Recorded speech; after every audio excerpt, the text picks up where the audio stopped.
Ele é um dos patriarcas que menos se conhece a história. Quando era adolescente, o seu pai quase o sacrificou. Quando nós lemos sobre o seu casamento, temos um dos poucos registros na Bíblia de duas pessoas que se apaixonaram.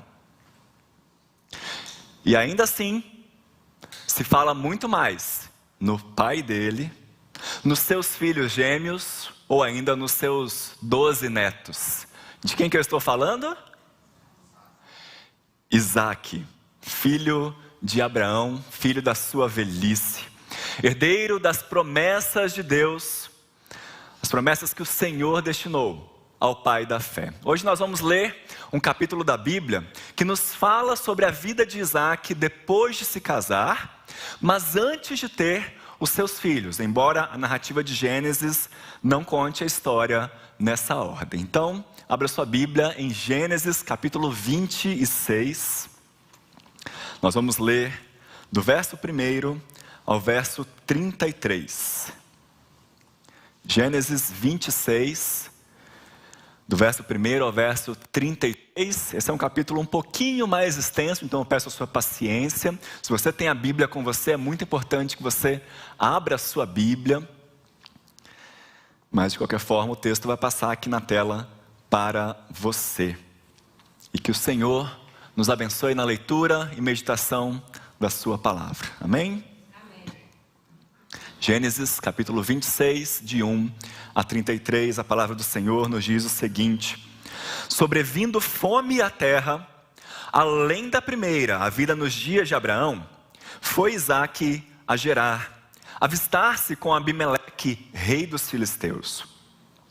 Apareceu-lhe o Senhor e disse: não desças ao Egito, fica na terra que eu te disser, habita nela, e serei contigo e te abençoarei. Porque a ti e à tua descendência darei todas essas terras, e confirmarei o juramento que fiz a Abraão teu pai. Multiplicarei a tua descendência como as estrelas dos céus, e lhe darei todas essas terras. Na tua descendência serão abençoadas todas as nações da terra. Porque Abraão obedeceu a minha palavra e guardou os meus mandamentos, os meus preceitos, os meus estatutos e as minhas leis. Isaque, pois, ficou em Gerar. Perguntando-lhe os homens daquele lugar a respeito de sua mulher, disse: é minha irmã. Pois temia dizer: é minha mulher, para que, dizia ele consigo, os homens do lugar não me matem por amor de Rebeca, porque era formosa de aparência. Ora, tendo Isaque permanecido ali por muito tempo, Abimeleque, rei dos filisteus, olhando da janela, viu que Isaque acariciava a Rebeca, sua mulher. Então Abimeleque chamou a Isaque e lhe disse: é evidente que ela é tua esposa. Como, pois, disseste: é minha irmã? Respondeu-lhe Isaque: porque eu dizia, para que eu não morra por causa dela. Disse Abimeleque: que é isso que nos fizeste? Facilmente algum do povo teria abusado de tua mulher, e tu atraído sobre nós grave delito. E deu essa ordem a todo o povo: qualquer que tocar a este homem ou a sua mulher, certamente morrerá. Semeou Isaque naquela terra, e no mesmo ano recolheu 100 por 1, porque o Senhor o abençoava.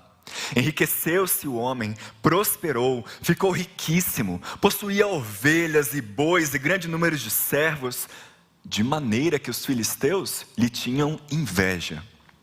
E por isso lhe entulharam todos os poços que os servos de seu pai haviam cavado nos dias de Abraão, enchendo-os de terra. Disse Abimeleque a Isaque: aparta-te de nós, porque já és muito mais poderoso do que nós. Então Isaque saiu dali e se acampou no vale de Gerar, onde habitou. E tornou Isaque a abrir os poços que se cavaram nos dias de Abraão, seu pai, porque os filisteus o haviam entulhado depois da morte de Abraão. E lhes deu os mesmos nomes que pai lhes havia posto. Cavaram os servos de Isaque no vale e acharam um poço de água nascente. Mas os pastores de Gerar contenderam com os pastores de Isaac, dizendo: essa água é nossa. Por isso chamou o poço de Ezeque, porque contenderam com ele. Então cavaram outro poço, e também por causa desse contenderam, e por isso recebeu o nome de Sitna. Partindo dali, cavou ainda outro poço, e como por esse não contenderam, chamou-lhe Reobote e disse: porque agora nos deu lugar o Senhor, e prosperaremos na terra. Dali subiu para Berseba, e na mesma noite lhe apareceu o Senhor e disse: eu sou o Deus de Abraão teu pai. Não temas, porque eu sou contigo. Abençoar-te-ei e multiplicarei a tua descendência por amor de Abraão, meu servo. Então levantou ali um altar, e tendo invocado o nome do Senhor, armou a sua tenda. E os servos de Isaque abriram ali um poço. De Gerar foram ter com ele Abimeleque e seu amigo Alzate, e Ficol, o comandante do seu exército. Disse-lhes Isaque: por que vieste a mim, pois me odiais e me expulsaste do vosso meio? Eles responderam: vimos claramente que o Senhor é contigo. E então dissemos: haja agora juramento entre nós e ti, e façamos aliança contigo. Jura que não nos farás mal, como também não te havemos tocado, e como te fizemos somente o bem e te deixamos ir em paz. Tu és agora o abençoado do Senhor. Então Isaque lhes deu um banquete, e comeram e beberam. Levantando-se de madrugada, juraram de parte a parte. Isaque os despediu, e eles se foram em paz. Nesse mesmo dia vieram os servos de Isaque, e dando-lhe notícia do poço que tinham cavado, lhe disseram: achamos água. E ao poço chamou-lhe Seba. Por isso Berseba é o nome daquela cidade até ao dia de hoje. Palavra do Senhor. Nós acabamos de ler 3 episódios da vida de Isaque durante o tempo da sua peregrinação. E o grande foco desse texto está na aliança que Deus estabelece com ele, e como essa aliança vai sendo preservada, vai sendo garantida, vai sendo cumprida na vida de Isaque. Você percebeu desde o início do capítulo que aquele era um tempo muito difícil, de seca e grande fome que houve naquela região. Essa é a primeira informação que o texto nos traz. Houve uma fome no tempo de Isaque, e essa não foi a primeira vez. Foi uma fome semelhante àquela havida nos dias de Abraão, o que ocorreu na época de Abraão. E vejam, se essa é a primeira informação que nós temos no texto, que o narrador nos traz, então ele quer que a gente se lembre da história de Abraão. Tem alguma coisa aqui que está relacionada, e tem mesmo. Vejam só, lá em Gênesis 12, muito antes de Isaque nascer, Deus aparece a Abraão e faz uma aliança com ele. Você se lembra? Abraão, sai da sua terra, da sua parentela, vai para a terra que eu te mostrarei. Eu multiplicarei a sua descendência, quem te abençoar será abençoado, quem te amaldiçoar será amaldiçoado. E através de você, todas as famílias da terra serão abençoadas. E logo depois que Deus faz essa aliança com Abraão, nós somos informados de que acontece uma grande fome naquela terra.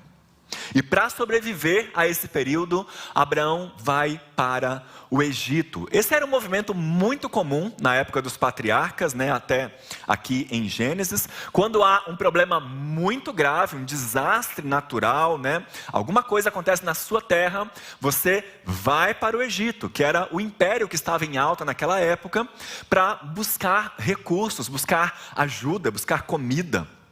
Existem registros arqueológicos disso, inclusive. Depois você pode procurar no Google por uma região do Egito chamada Beni Hassam.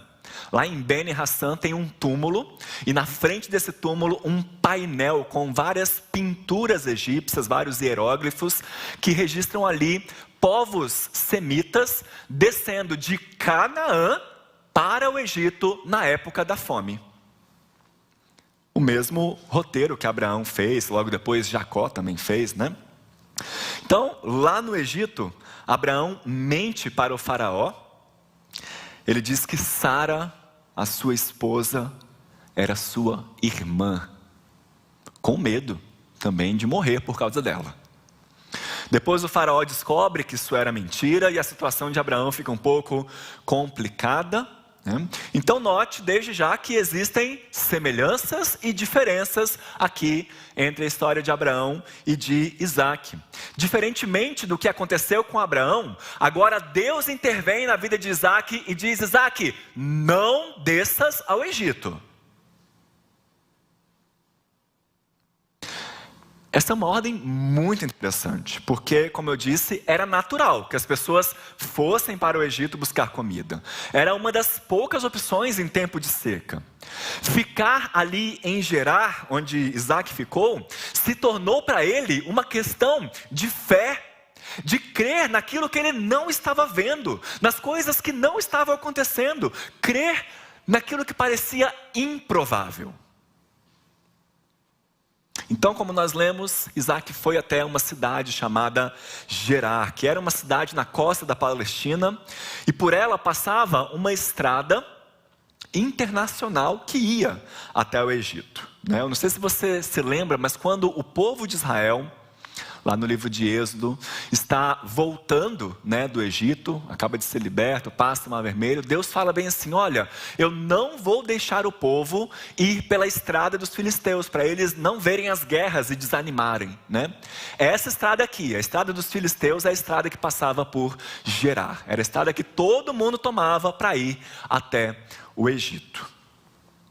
Então, em Gerar, Isaac se encontra com Abimeleque, o rei dos filisteus. Abimeleque não era o nome dele, mas sim o título que ele recebia. Assim como no Egito, o rei do Egito é o faraó, o rei dos filisteus é o Abimeleque. Tanto é que Abraão tinha conhecido um Abimeleque na sua época. Muitos anos depois, Davi também conhece um Abimeleque, é o que o Salmo 34 nos registra também. Então, Abimeleque é o título ali que se dá ao rei dos filisteus. E em Gerar, Deus diz para Isaac não descer ao Egito e estabelece uma aliança com ele. Quais são os termos dessa aliança? Os mesmos que Deus tinha feito com Abraão. Eu te abençoarei, eu te darei essa terra, eu multiplicarei a sua descendência, e você será uma bênção para todas as famílias, para todas as nações. Isaac, então, apesar de todas as improbabilidades, apesar de tudo que poderia dizer contra, confiou em Deus e disse: Senhor, já que é assim, diga a esse povo que fico. Versículo 6. Porém, meus irmãos, é aqui que a história de Isaac começa a azedar um pouco. A partir daqui nós vemos 3 conflitos que Isaac passa na sua vida. E o primeiro deles tem a ver com a sua esposa. Para salvar a sua própria vida, ele mente, dizendo aos homens daquela região que Rebeca, na verdade, Rebeca era sua irmã. E o pessoal acredita, Os filhos provavelmente não tinham nascido ainda, os gêmeos, Jacó e Esaú, não haviam nascido ainda. Então, todo mundo acredita que eles eram irmãos. Só que, como nós lemos, algum tempo depois, o próprio Abimeleque, o rei dos filisteus, vê Isaac acariciando Rebeca e estranha aquilo. Ele fala: peraí, esse olhar que um está dando para o outro, esse toque de carinho, isso aí não é coisa de irmão, isso é coisa de marido com sua esposa.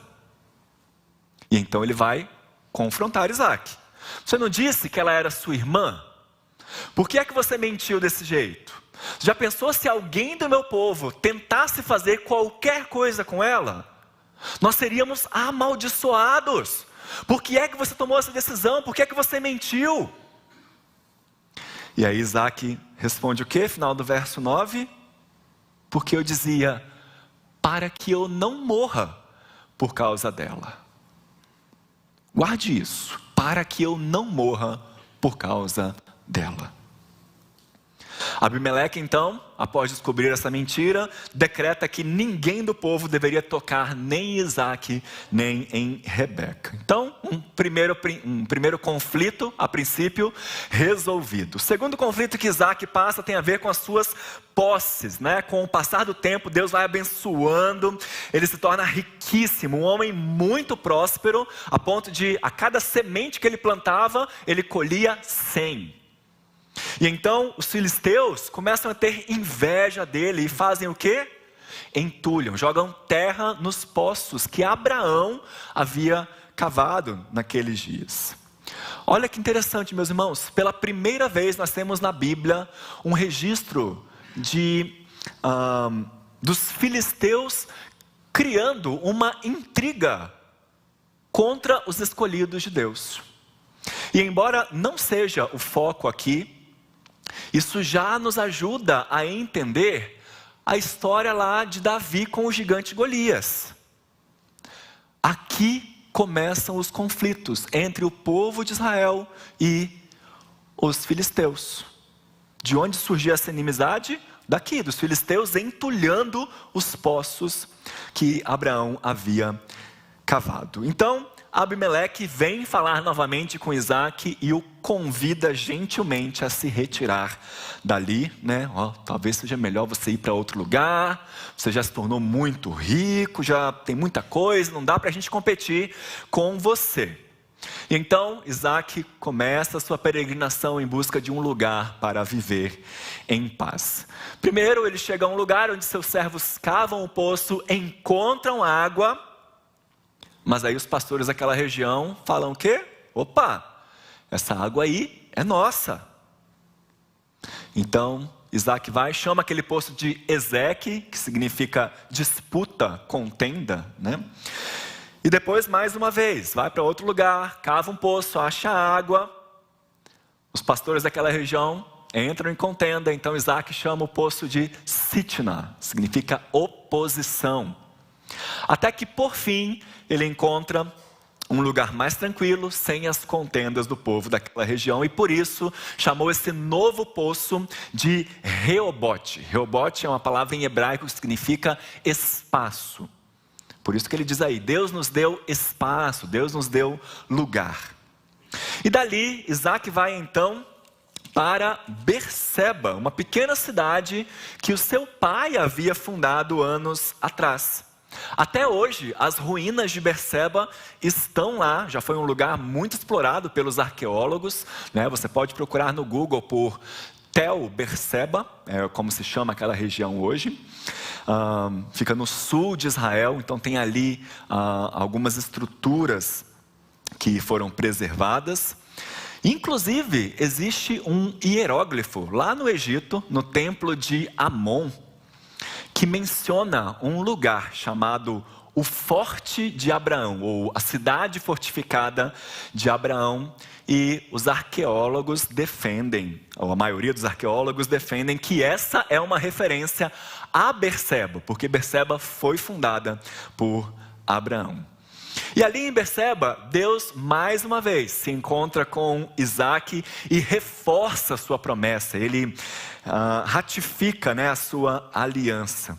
Os servos de Isaac começam a cavar um poço para ver se encontram água, até que um dia, quem aparece ali mais uma vez? Abimeleque, pela terceira vez ali com Isaac, né? Aparece na história para conversar com Isaac. Abimeleque vai até ele junto com outras duas pessoas, uma deles era seu amigo. Amigo aqui tem o sentido de conselheiro, né? Sempre que a palavra amigo na Bíblia aparece do lado do rei, é porque ali é um cargo, é o conselheiro do rei.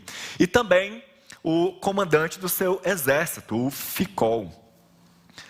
também um título para o comandante, né? E então, imagina o que Isaac estava pensando até ali, né? Era só o que me faltava agora. Pela primeira vez que eu encontrei com ele, ele me repreendeu. E repreendeu bem, ainda bem. Pela segunda vez, ele pediu para eu me retirar. Agora ele está vindo com o seu conselheiro, com o comandante do exército. O que será que ele vai falar?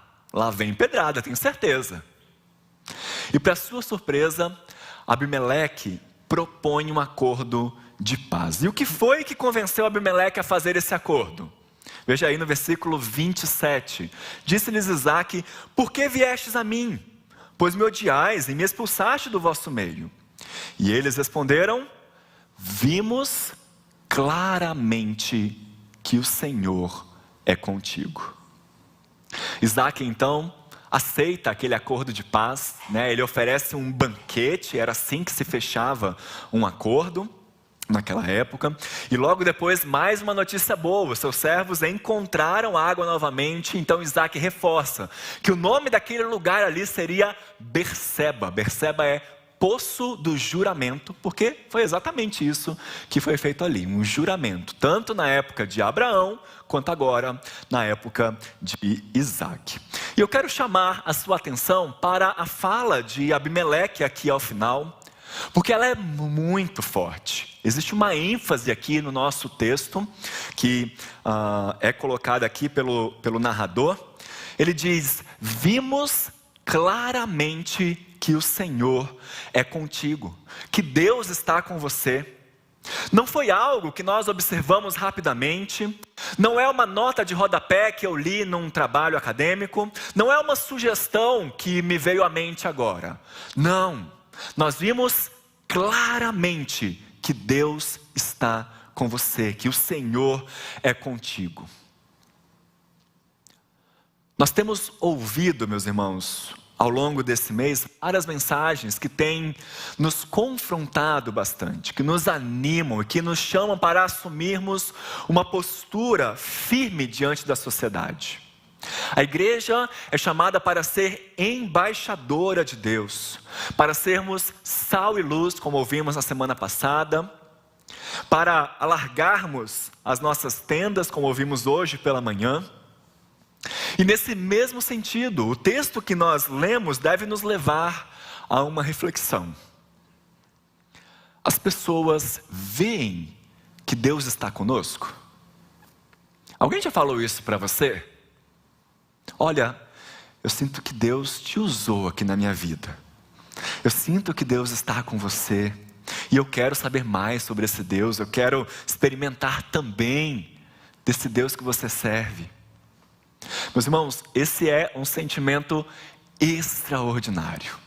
E eu não estou falando aqui daquela falsa piedade, não, né? Ou melhor, daquela certa competição que parece piedosa. Já viu alguém falando assim? Olha, eu já levei 20 pessoas para Jesus, já ganhei 35 almas. Não é isso que eu estou falando, não. É um sentimento até meio ambíguo, porque a pessoa fala isso e a gente se sente um pouco constrangido, né? Porque, poxa, eu fui usado por Deus? O Senhor está comigo? Mas ao mesmo tempo, uma alegria, uma sensação de que nós cumprimos a missão de espelharmos o Senhor Jesus. Puxa, Deus está comigo. Nós fomos chamados para não nos escondermos, mas para brilharmos a luz do Senhor onde estivermos. E por isso, a partir da história de Isaque, eu quero te mostrar alguns sinais, algumas maneiras ou atitudes que podemos tomar para que os outros reconheçam que Deus está conosco. Como foi que Abimeleque chegou a essa conclusão sobre Isaque? E como outras pessoas podem dizer isso a nosso respeito? Vamos ver? O primeiro sinal de que Deus está conosco é quando fazemos uma aliança com Ele. Quando fazemos uma aliança com Ele. Quando passamos a fazer parte do seu povo. Quando somos recebidos como seus filhos. Não adianta eu querer ser usado por Deus, eu querer levar outras pessoas a conhecerem ao Senhor, a estarem na igreja, se eu mesmo não estabeleci um compromisso com Ele, se eu mesmo não o conheço, se eu não tenho um relacionamento verdadeiro com Ele, se eu não me entreguei. Meus irmãos, não adianta dizer: Senhor, usa-me a mim, se eu não disser antes: eis-me aqui, Senhor. Percebam que nessa história é Deus que vai sempre atrás de Isaac. Isaac vai para Gerar, Deus aparece a ele. Depois ele vai para Berseba, Deus aparece a ele. É Deus quem vem ao nosso encontro, é Deus quem nos busca, é Ele quem oferece fazer uma aliança conosco. E muitas vezes nós perdemos essa oportunidade. Deus com os braços estendidos, nos oferecendo as mais ricas bênçãos espirituais, e nós de braços cruzados, dizendo: eu não sei se é isso que eu quero ainda. Não sei se esse é o momento certo. Pastor, eu já tenho vindo aqui na igreja alguns domingos, já participo de uns 3 ministérios na igreja, já fiz até classe de novos membros, mas não está na hora ainda. Não sei se eu estou pronto para assumir esse compromisso. Deixa eu te dizer uma coisa: se não estivesse, Deus não estaria dando essa oportunidade para você, não estaria oferecendo isso para você. E vejam, Ele não está pedindo para você não ter dúvidas, Ele não está pedindo para você não ter problemas, Ele não está pedindo para você sentir que houve um alinhamento dos planetas. Ele está pedindo para você confiar, para você estender as suas mãos e receber as promessas que Ele tem para a sua vida, para você, através da fé, entrar em aliança com Ele, numa vida de compromisso, de obediência. As pessoas só vão reconhecer que Deus está com você se Ele realmente estiver com você, e só tem uma maneira de você garantir isso: crendo em Jesus Cristo como seu Senhor e Salvador, recebendo através da fé nele o grande presente da salvação e da presença efetiva, ilimitada e constante de Deus sobre a sua vida. E aqui vale uma palavra aos filhos de pais crentes, Você então que cresceu na igreja, você que tem o pai ou a mãe que são cristãos, ou os dois, olha para esse texto, olha para a história de Isaac aqui. A promessa que Deus fez com Isaac é a mesma que Ele fez com Abraão, seu pai, quase que palavra por palavra. E da mesma forma, a aliança que Deus fez com os nossos pais é a mesma que Ele faz conosco. É uma aliança estendida a nós. Existe uma continuidade. Nós somos herdeiros das promessas que Deus fez aos nossos pais. E é por isso que quando bebês, quando crianças, os nossos pais nos batizam, para simbolizar essa herança que nós temos de pertencermos ao povo de Deus. Mas é fundamental que nós continuemos andando nos bons passos que os nossos pais deram. É importante. Para Isaac foi importante que ele cresce como Abraão creu. Para nós é importante crermos como os nossos pais creem. É importante aceitar o convite que Deus nos faz e confirmar: Senhor, assim como os meus pais fizeram, eu te recebo como o meu Deus. Eu firmo um compromisso contigo de te servir, de andar nos teus caminhos. Então, faça como Isaac. Siga o exemplo dos seus pais. Levante um altar ao Senhor, ou seja, entre em aliança com Ele. Esse é o primeiro sinal, a primeira maneira de demonstrar às pessoas que o Senhor está com você. Faça uma aliança com Deus. Em segundo lugar, as pessoas percebem que Deus está conosco quando não descemos ao Egito. Vejam, no livro de Gênesis, o Egito muitas vezes é tratado de forma positiva. Lá foi onde Abraão encontrou alimento e abrigo, apesar das dificuldades por ter mentido. Foi onde José, neto de Isaac, prosperou, conseguiu se restabelecer e dar um novo rumo para a vida da sua família, para a sua história. Foi onde a família de Jacó encontrou abrigo para continuar sua posteridade. Mas eu quero que você se lembre que as primeiras pessoas que leram o livro de Gênesis tinham acabado de sair do Egito. Tinham acabado de ser libertos. Para eles, Egito era lugar de escravidão. Era lugar de servidão, de aflição, de opressão. E se você conhece bem a história, você sabe que em alguns momentos, no meio do deserto, o povo sentiu saudades. Principalmente quando? Quando faltava água e comida. Em nosso texto, descer ao Egito tem a ver com buscar soluções rápidas e fáceis diante das circunstâncias, em vez de confiar na provisão e no direcionamento de Deus para a nossa vida. Vejam, Isaac podia pensar que mudar para o Egito seria a coisa mais lógica a se fazer, a maneira mais rápida, mais fácil de resolver os seus problemas com relação à fome daquela época. Mas o direcionamento de Deus foi completamente diferente, foi completamente oposto. Da mesma forma conosco, meus irmãos, em vez de procurarmos soluções fáceis, soluções rápidas, nós devemos confiar que Deus irá suprir todas as nossas necessidades e nos guiar em seus caminhos. Quantas vezes nós somos tentados a fugir de um problema em vez de enfrentá-lo, a ignorar o problema, esperar que ele se resolva sozinho. Quantas vezes nós tomamos decisões impulsivas sem pensar nas consequências? Quantas vezes nós abusamos do álcool para lidar com o estresse, com a dor emocional?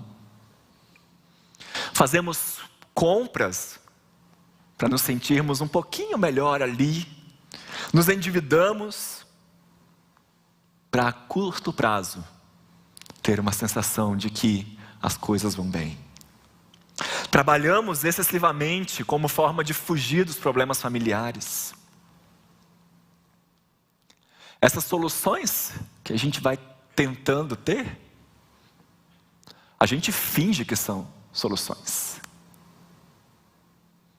Elas talvez nos ajudam a aliviar temporariamente aquele desconforto, mas não resolvem o nosso problema.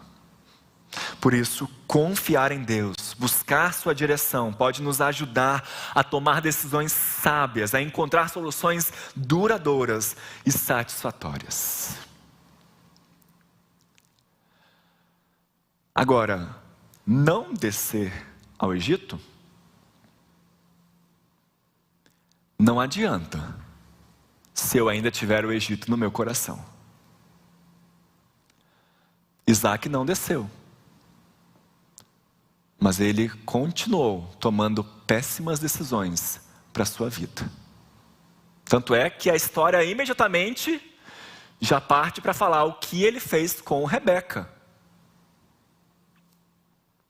Para proteger a si mesmo, para que não fosse morto por causa dela, ele mentiu dizendo que Rebeca era sua irmã e não a sua esposa. E isso deixou Rebeca vulnerável aos homens daquela região que poderiam se interessar por ela. Em outras palavras, isso colocou em risco a descendência de Isaac.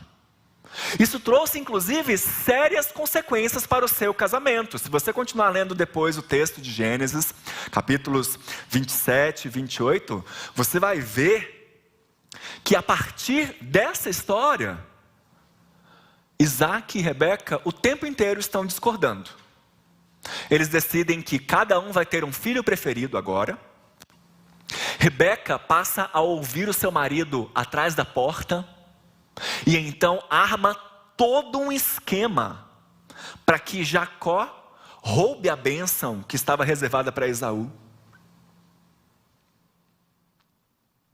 Por causa de uma mentira, Isaac destrói a história do seu casamento, a história da sua família. Graças a Deus que mantém a sua aliança, porque se não fosse por Deus, pela sua providência, pela sua misericórdia, o que poderia ter acontecido? Abimeleque vai até ele, um ímpio, filisteu. O que é que você fez? Por que é que você mentiu? Você poderia ter atraído maldição sobre a vida do nosso povo.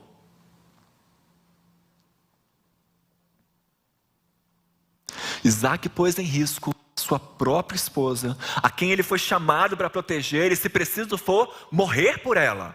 Não é essa a recomendação que nós temos em Efésios 5?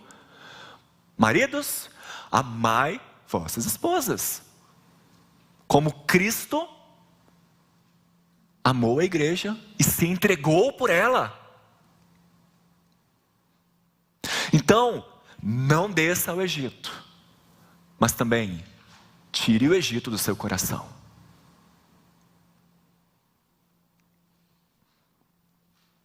Uma terceira maneira de como as pessoas veem que Deus está conosco é quando reconhecemos que o que temos não vem do nosso próprio esforço. O nosso texto deixa claro que tudo o que Isaac conquistou foi porque ele foi abençoado por Deus. No versículo 12, nós vemos que Isaac recolheu 100 vezes mais do que plantou, porque o Senhor o abençoou. O Senhor o abençoava. No versículo 23, no terceiro poço que ele cavou, o povo daquela região o deixou em paz e ele reconheceu o quê? O Senhor nos deu espaço, nos deu lugar. E no versículo 29, Abimeleque diz de Isaac que ele é o abençoado do Senhor. E nós conseguimos entender melhor essa proteção divina quando olhamos para o que Deus prometeu para Isaac no início do capítulo. Todo o texto, meus irmãos, é construído em termos de promessa, ameaça e solução. Deus faz uma promessa, Isaac ameaça, ou tem uma ameaça daquilo, e então Deus traz uma solução também. Deus prometeu que a descendência de Isaac seria inumerável, mas Isaac, como eu disse, coloca em risco, mente, coloca em risco a sua descendência. E então é preciso que Abimeleque descubra a mentira e faça um decreto para que os filisteus, ou melhor, para que a descendência de Isaac seja protegida. Deus promete a Isaac aquela terra, mas por causa dos conflitos com os filisteus, Isaac precisa se mudar diversas vezes. Os filisteus vêm a ele em busca de uma aliança. Deus promete sustentar Isaac e a sua descendência. No momento de fome e seca, Isaac não desce para o Egito, fica naquela região e várias vezes os seus servos encontram água, encontram recursos para a sua sobrevivência. E isso vai nos mostrando cada vez mais que Deus é quem garante a continuidade da sua aliança, o funcionamento da sua aliança, porque se ela dependesse de Isaac, ele já teria perdido há muito tempo. Se a aliança de Deus conosco dependesse de nós, já era, meus irmãos. Observem que tudo o que Deus faz com Isaac, tudo que ele faz para nós também, ele faz por amor. Olha só o final do verso 24: abençoar-te-ei e multiplicarei a tua descendência por amor de Abraão, o meu servo. Não sei se você já teve a oportunidade de contar, mas poucas pessoas na Bíblia são chamados de servo do Senhor. Abraão, Moisés, Josué, Caleb e Davi. Só 5 pessoas. E tem um também, um desconhecido, que os profetas falam, que também é chamado de servo do Senhor. Todos eles, figuras que apontam para o verdadeiro servo, Jesus Cristo. Aquele que obedeceu a todos os mandamentos de maneira perfeita. Aquele que levou sobre si os nossos pecados. Aquele que se esforçou na aliança para que a gente não precise se esforçar, para que a gente possa receber isso somente através da fé. Aquele que se fez maldição em nosso lugar, para que nós sejamos abençoados. Então, reconheça que tudo o que você tem, não vem somente do seu próprio esforço. Porém, dizer que não vem do nosso esforço, não significa ficar esperando as coisas caírem do céu. Não. Olha só para a vida de Isaac. Ele colheu 100, é verdade, mas antes de colher ele plantou. Quando os filisteus entulharam os poços que pertenciam a Abraão, ele foi lá e reabriu, cavou novamente. Os filisteus questionavam os poços, ele ia, se mudava e cavava um novo poço. Continuou buscando lugares onde havia água. Então, como diz o reverendo Hernandes Dias Lopes em um de seus sermões, a bênção de Deus não dispensa o labor humano. A bênção de Deus não dispensa o labor humano. Deus não premia preguiça. Quer tirar boas notas? Tem que estudar. Quer ganhar dinheiro? Tem que trabalhar. Quer que a igreja cresça? Tem que evangelizar. Quer ver frutos espirituais? Está todo mundo aí pavoroso, né? O que está acontecendo lá em Asbury.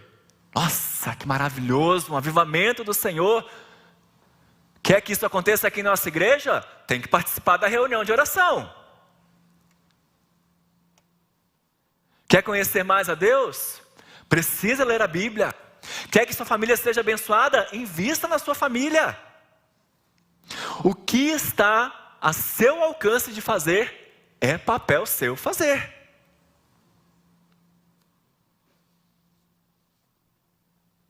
Como é que as pessoas percebem que Deus está comigo? Quando eu faço uma aliança com Ele. Quando eu luto contra o pecado. Quando eu reconheço que tudo o que eu tenho vem de Deus. E em quarto e último lugar, as pessoas veem que Deus está com você quando você assume uma postura de pacificador. Note no nosso texto como Isaac reagiu a cada dificuldade. Isaac se torna próspero ali naquela terra. E quando os filisteus ficam com inveja dele, ele é mandado embora. Abimeleque pede para ele ir para longe. Meus irmãos, Isaac poderia muito bem dizer: olha, eu não vou para longe não. Eu trabalhei aqui, eu semeei, eu criei meus rebanhos, eu cultivei nessa terra. Daqui eu não saio, daqui ninguém me tira. Mas o que ele faz? Ele vai embora. Ele abre um poço, vem os pastores falando: olha, essa água é nossa. Não, Senhor. Esse poço é meu, fui eu que construí. Meu pai que cavou. Mas é isso que ele fala? Não. A cada contestação dos poços, ele se mudava para outro lugar.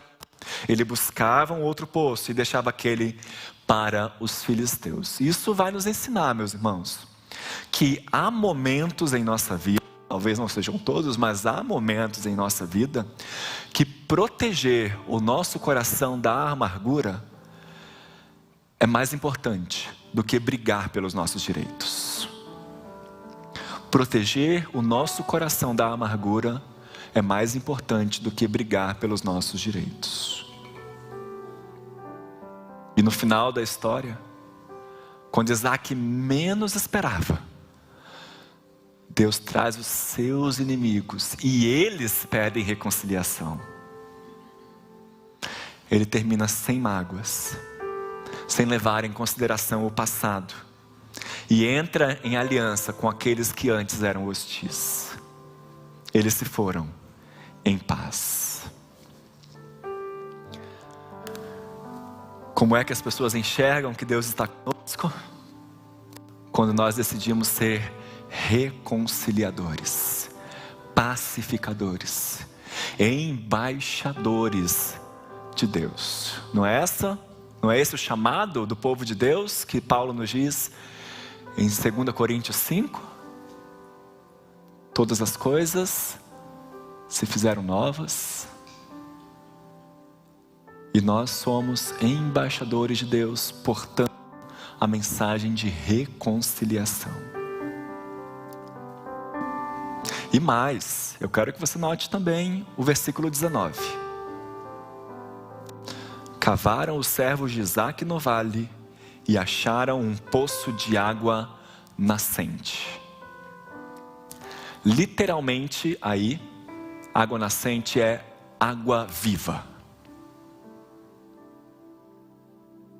Olha só a riqueza desse texto. Quando ele assume uma postura pacificadora de encontrar o poço e deixar esse poço para os seus amigos quando eles contestam, Isaque na verdade faz o bem a eles. E o maior bem que ele fez aos seus inimigos foi mostrar onde havia água viva. Você quer que as pessoas percebam, reconheçam que Deus está com você? Mostre para elas onde elas podem encontrar a fonte de água viva que flui do seu interior. Apresente Jesus Cristo para elas, através das suas atitudes, das decisões da sua vida, através da sua postura de pacificador diante das confusões e contendas, através das palavras que você fala. Seja um embaixador de Cristo, portando a mensagem de reconciliação. A nossa oração nessa noite, nesses 12 anos de nossa igreja, é que essas características façam parte não só da vida de cada um de nós, mas da vida de nossa comunidade, meus irmãos. Que nós tenhamos sempre em alta conta a aliança que Deus fez conosco. Que a nossa vida, a nossa igreja seja marcada pela luta contra o pecado, pela confrontação contra o pecado. Que nós possamos reconhecer que tudo que nós temos, tudo que nós somos, vem de Deus. Assim que nós possamos ser como um farol, iluminando esse bairro, mostrando às pessoas onde elas podem encontrar a fonte de águas vivas que flui de nós. Que as pessoas que entrem nesse auditório, que nos assistem pela internet, possam olhar para nós e se maravilhar, dizendo: vimos claramente que Deus está. Amém? Que Deus nos abençoe.